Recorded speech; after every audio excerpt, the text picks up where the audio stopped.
نحمده ونصلي على رسوله الكريم اما بعد فاعوذ بالله من الشيطان الرجيم بسم الله الرحمن الرحيم رب اشرح لي صدري ويسر لي امري واحلل عقدة من لساني يفقهوا قولي رب زدني علما اللهم فقهنا في الدين۔ السلام علیکم ورحمۃ اللہ وبرکاتہ۔ ڈیئر اسٹوڈنٹس، کیسے ہیں آپ سب؟ آپ کو بہت بہت خوش آمدید، مرحبا، اہلا و سہلا مرحبا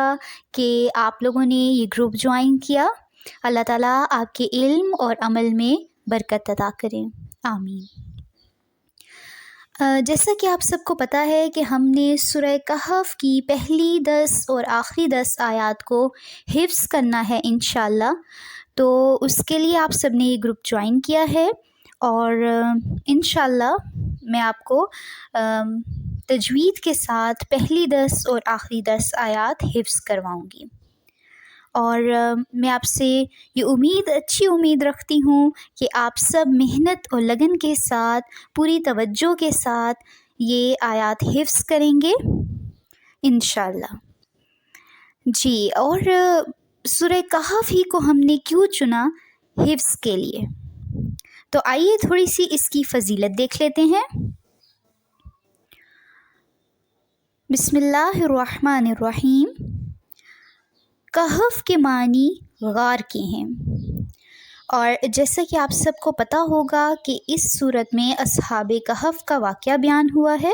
تو اسی سے ہی اس صورت کا نام منسوب ہے، اس لیے اسے سورہ کہف کہا جاتا ہے۔ اس کی ابتدائی 10 آیات اور آخری 10 آیات کی فضیلت احادیث کی روشنی میں آپ کو بتاتی جاؤں۔ جو بھی ان آیات کو حفظ کرے گا، پڑھے گا، وہ فتنہ دجال سے محفوظ رہے گا۔ یہ صحیح مسلم کی حدیث ہے۔ صحیح مسلم کی احادیث میں اول و آخر کی دونوں آیات آتی ہیں، یعنی شروع کی بھی 10 آیات اور آخر کی بھی 10 آیات۔ تو جیسا کہ آپ لوگوں کو معلوم ہے، آج کل کے جو حالات ہیں اور جیسے جیسے قیامت کا وقت قریب آ رہا ہے، تو ضروری ہے کہ ہم دجال کے فتنے سے محفوظ رہنے کے لیے تیاری کریں۔ تو اس کے لیے ہمیں جو حدیث میں بتایا گیا وہ یہی ہے کہ ان 10 آیات شروع کی اور آخری 10 آیات کو یاد کیا جائے اور انہیں پڑھا جائے۔ جی، اس کے ساتھ ساتھ حدیث شریف میں آتا ہے، جو اس کی تلاوت جمعے کے دن کرے گا تو آئندہ جمعے تک اس کے لیے ایک خاص نور کی روشنی رہے گی، یعنی ایک جمعے سے لے کر دوسرے جمعے کے درمیان کا جتنا ٹائم پیریڈ ہے، اس میں ایک خاص نور کی روشنی رہے گی ایسے شخص کے لیے۔ اس کے پڑھنے سے گھر میں سکینت و برکت نازل ہوتی ہے، سکون اور برکت نازل ہوتی ہے، ٹھیک ہے۔ ایک مرتبہ ایک صحابی نے سورہ کہف پڑھی، گھر میں گھوڑا بھی تھا، وہ بدکنا شروع ہو گیا۔ انہوں نے غور سے اوپر کی طرف دیکھا کہ کیا بات ہے، تو انہیں ایک بادل نظر آیا جس نے انہیں ڈھانپ رکھا تھا۔ صحابی نے اس واقعے کا ذکر جب نبی کریم صلی اللہ علیہ وآلہ وسلم سے کیا تو آپ نے فرمایا، قرآن پڑھا کرو، قرآن پڑھتے وقت سکینت نازل ہوتی ہے۔ یہ بھی صحیح بخاری میں درج ہے۔ تو یہاں ہمیں اس کے بہت سے فائدے نظر آ رہے ہیں۔ ہماری دنیا کی زندگی میں بھی بہت فوائد ہیں اس سے، اور آخرت میں بھی، اور اسے جمعے پڑھنے کی بھی خاص طور پہ فضیلت بیان ہوئی ہے۔ تو انشاءاللہ اب ہم ان آیات کو حفظ کریں گے۔ آپ کو میں جب لیسن پڑھاؤں گی انشاءاللہ، تو اس میں یہ ہوگا کہ ہم ہر لیسن جب ہمارا کلاس سٹارٹ ہوگی اس میں صرف ایک آیت حفظ کریں گے، اور اس میں یہ ہوگا کہ آپ کو میں تجوید کے ساتھ کرواؤں گی، رولز بھی ساتھ ساتھ بتاؤں گی، اور ایک بات آپ نے یاد رکھنی ہے، جیسے آپ کو لیسن پڑھایا جائے گا ایز اٹ از آپ نے اس کو اچھی طرح یاد کر کے سنانا ہوگا ود رولز، ٹھیک ہے، جیسے آپ کو پڑھائے جائیں گے۔ تو اب آپ نے کیا کرنا ہے،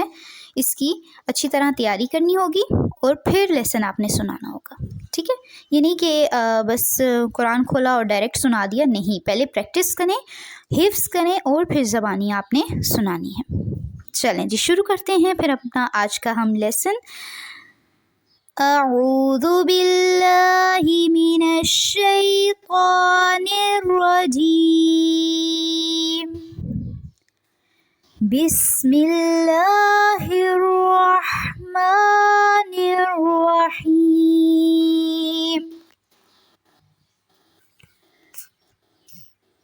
الحمد للہ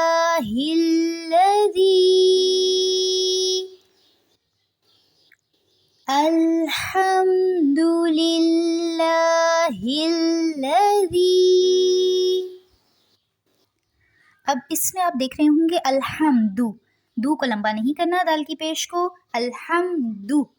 دو نہیں کہنا، للہ الذی، نرمی سے زال کو ادا کریں گے، للہ، اس کو للہ نہیں پڑھیں گے، لفظ اللہ کو پر نہیں کریں گے، باریک ادا کریں گے کیونکہ لفظ اللہ سے پہلے زیر ہے، للہ الذی، زال کو نرمی سے ادا کریں گے اور یا پہ مد ہو رہی ہے جس کو ہم لمبا کریں گے، الحمد للہ الذی انزل علی عبدہ الکتاب، انزل علی عبدہ الکتاب، انزل علی عبدہ الکتاب، انزل، یہاں پہ ہم اکفا کریں گے، زالہ کا زا جو ہے اس کو ذرا شدت کے ساتھ پڑھیں گے، اعلیٰ میں آئین کی آواز واضح ہونی چاہیے، حلق سے اس کو ادا کرنا ہے، انزل، اور زالہ کا جو لام ہے اس کو بھی لمبا نہیں کرنا، اعلیٰ اعلیٰ اعلیٰ، عبدیہل عبدیہل، اس کو ابدیہل نہیں پڑھیں گے، ہونٹوں سے نہیں ادا کرنا، حلق سے، عبدیہل کتاب، با کتاب، اس کو بھی لمبا نہیں کرنا، وَلَمْ يَجْعَلْ لَهُ عِوَجًا، وَلَمْ يَجْعَلْ لَهُ عِوَجًا، وَلَمْ يَجْعَلْ، ید جیم پہ کلکلا کریں گے، عل آئین ادا کریں گے، اس طرح نہیں پڑھیں گے کہ یجعل ہو، یجعل، اللہ، اس کو بھی پر نہیں کریں گے، اللہ نہیں پڑھیں گے، یجعل لہ، یجعل لہ عوجا، عوجا، جی وقف کی صورت میں کیا ہوتا ہے کہ دو زبر دو زیر دو پیش میں سے دو زبر اور دو زیر دو پیش، جیسے کہ آپ لوگ جانتے ہوں گے مد اصلی ہوتے ہیں، تو وقف کی صورت میں جو دو زبر ہوتے ہیں ان میں سے ایک زبر کو پڑھا جاتا ہے اور ایک زبر الف کی شکل اختیار کر لیتی ہے، جیسے آپ یہاں پہ دیکھ رہے ہوں گے عوجا، ٹھیک ہے، تو یہاں پہ ہم نے مد اصلی کا بھی تھوڑا سا دیکھ لیا کہ وقف کی صورت میں جو زبر کی حرکات ہوں گی اس کو کیا کرنا ہوگا، دو زبر دو زیر دو زبر ہوں تو اس کو کیا کرنا ہوگا کہ ایک زبر پڑھی جائے گی، جیسے ایواجا، اور الف جو ہے وہ دوسری زبر بن جائے گا، ایواجا، تو اب آپ نے کیا کرنا ہوگا، اس آیت کو اچھی طرح سے حفظ کرنا ہوگا، اور جب آپ مجھے سنا رہے ہوں گے اسی طرح رولز بھی بتانے ہوں گے آپ نے، ٹھیک ہے، جیسے ابھی میں نے آپ کو کروایا، اور جب آپ رولز کے ساتھ ایک بار سنا لیں گے تو ایک دفعہ سمپل سنانا ہوگا، ٹھیک ہے، جیسے ابھی میں پڑھوں گی، الحمد للہ الذی انزل علی عبدہ الکتاب ولم یجعل لہ عوجا، اس طرح سے آپ نے سنانا ہوگا، تو اب آئیے ساتھ ساتھ ہم اس کا ترجمہ دیکھ لیتے ہیں۔ بسم اللہ الرحمن الرحیم، شروع اللہ کے نام سے جو بہت مہربان نہایت رحم والا ہے۔ تمام تعریفیں اسی اللہ کے لائق ہیں جس نے اپنے بندے پر یہ قرآن اتارا اور اس میں کسی قسم کی کوئی کجی نہیں رکھی۔ سبحان اللہ، یعنی کجی کیا ہوتی ہے؟ کسی قسم کا کچھ بھی ایسا نہیں ہے کمی بیشی، بلکہ یہ کیا ہے؟ بالکل سیدھا ہے۔ اس میں ہر چیز کے بارے میں ہر بات بتائی گئی ہے، اور اس کے علاوہ کسی قسم کا اس میں کوئی ٹیڑھ پن نہیں ہے۔ تو آج ہم نے یہ سیکھا